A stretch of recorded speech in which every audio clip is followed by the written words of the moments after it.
Now we're going to shoot one of the more evil of all the sacred cows. Evil for most people. Get out of debt. And a lot of people are saying, cut up your credit cards. I think that's really ridiculous because the credit card is not the problem. In fact, I love my credit cards. I don't know how anybody could get along today without a credit card. But the credit card isn't the problem.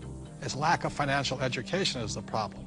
The entire currency supply, all of the dollars in existence, require debt. You can't have a dollar without debt. A dollar is just an IOU. It's borrowed into existence either by the government creating a bond which promises to pay interest, you've got to pay out of future taxes, or people create currency by taking out a loan at the bank, fractional reserve lending. Every month there's a payment due on those dollars that you created. Right, and this credit card is a fast way of creating money because there's really no money in this card. See, let's say I go to the store, there's no money in it, and I charge $100. Like magic, $100 is created and it flows into the economy. That's why debt is good. But when you abuse this, that's when we get in trouble. So I think, Mr. Rodney here, you see the horror stories of bad debt, don't you? Yeah, I've seen people walk into my office that make $150,000 a year, but they have $250,000 in credit card debt. Let's face it, we live in a credit society, and you do have to have credit. And we have to learn how to survive and thrive in our credit economy that we are. But, people are walking in, and they have this bad debt. They're asking, what do we do with it? Well, number one, you try to pay off the bad debt so you can invest in good debt, which would be real estate. And we love debt, don't we? Yeah, we have a lot of debt. Our real estate that we own is all basically financed with our tenants. So that's what I consider to be good debt. So when we get real estate, we get proper leverage, and it's paid by all the residents who live in all of our projects. Well, and it's not just real estate. Business is the same way. I mean, we have good debt in business as well, so that the business is paying. We have debt in our business. That's how we grow, and it's the cash flow from the business that's able to pay the debt, and the debt creates more cash flow. Time out. Capital gains versus cash flow. See, in my opinion, 90% of the people invest for capital gains. That's why they say, well, my stock price went up or my house went up in value. That's capital gains. People like myself understand cash flow. In other words, I want a steady paycheck every single month. For example, my apartment house, every month it puts cash flow in my pocket. So if you want to be rich, you have to know the difference between capital gains and cash flow.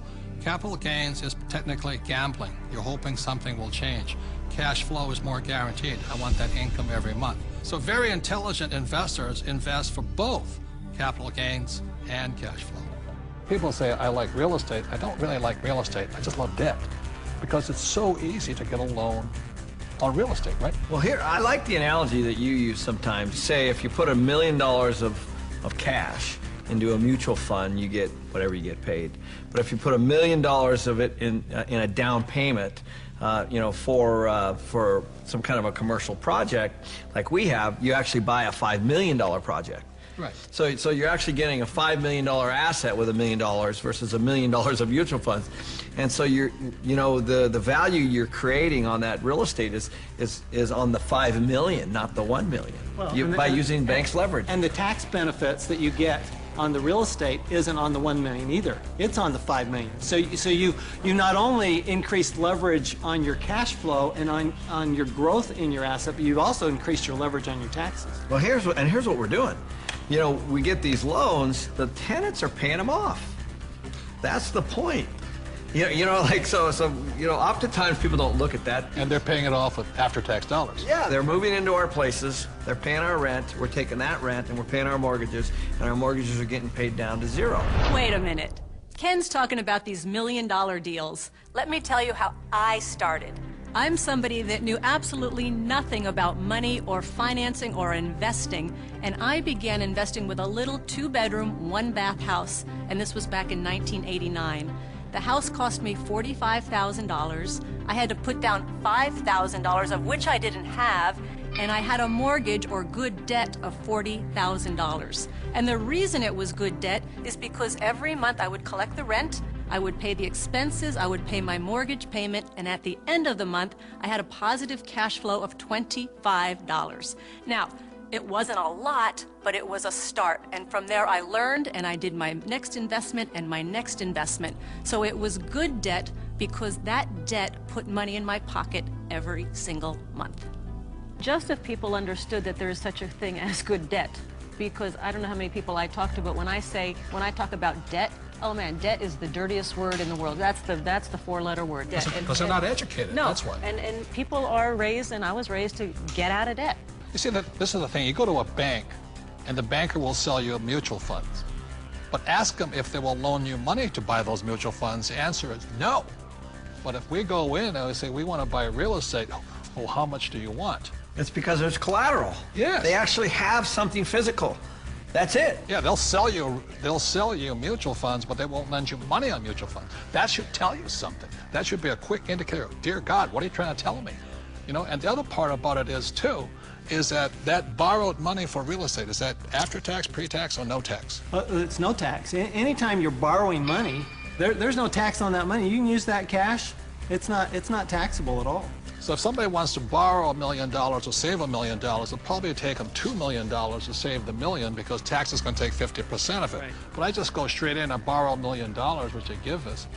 It's great money. I love my banker. I'm not saying bankers are bad. They're fabulous because they give us the money. All they want is their interest. We keep all the appreciation, depreciation, amortization. We keep all of it. They're the best partners of all. So I'm not anti-bank and I'm not anti-debt. I'm anti-lack of financial education because there's good debt and there's bad debt. Your rich dad was a tough mentor. But, you know, I think some of the greatest mentors are tough because a really great mentor will push you to go beyond where you think you can go. And that's some of my best mentors. That's what they've done for me. Yeah, and I didn't always listen to my rich dad. I still remember I did the real estate course, you know, and I went running out in Honolulu, and I found this condo, and it was for $64,000, and it didn't cash flow, so I went to see my rich dad, and I said, but it's going to go up in value, in other words, capital gains. He says, never buy anything that goes up. It must cash flow. And I said, no, it's going to go up. And we argued and argued and argued. And this is what he said to me. He says, if you start investing for capital gains, someday you will lose big time.